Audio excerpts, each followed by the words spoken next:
தப்பா நினைச்சுக்காதீங்க. என் பொண்டாட்டி ஒரு பெக்குலியர் டைப்பு.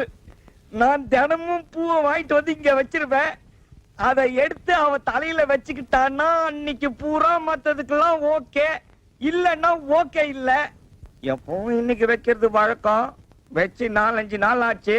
இன்னைக்கு என்ன நடக்குதுன்னு பாப்போம். யமுனா, என்ன என்ன இந்த குறும்பு தானே வேண்டாங்கிறத. ஏன் கண்ணு 4-5 நாளா நீ பூவே வச்சுக்கலையே, மறந்துட்டியா? நான் ஒன்ன வச்சு விட்டோமா? அதெல்லாம் நாளைக்கு பாத்துக்கலாம், பேசாம போய் படுங்க.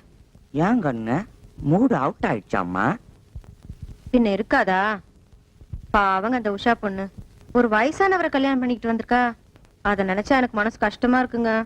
யாரோ ஒருத்தி கிழவனை கட்டிக்கிட்டு வந்துட்டாங்கிறதுக்காக ஏன் தலையில மண்டல்லி போடுறிய? இப்ப நான் பூ வைக்கிறதுக்கு அவஸ்தைப்பட்டுக்கிட்டு இருக்கேன். கொஞ்சம் கருத காட்டக்கூடாதா? இப்படியே அலைஞ்சுகிட்டு இருந்தீங்க, அப்புறம் திண்ணையில போய் படுக்க சொல்லிடுவேன். என் கண்ணே, என் ராசாத்தில்ல, எங்க அம்மா இல்ல கண்ணே, கொஞ்சம் ட்ரை பண்ண, கொஞ்சம் மூடு வர வைடா. நான் உன் புருஷன் தானே, நீ என் பண்டாட்டி இல்ல.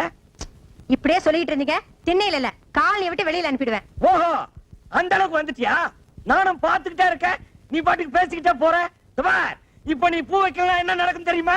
என்ன நடக்கும்? திண்ணையில போய் படுத்துக்குவேன்.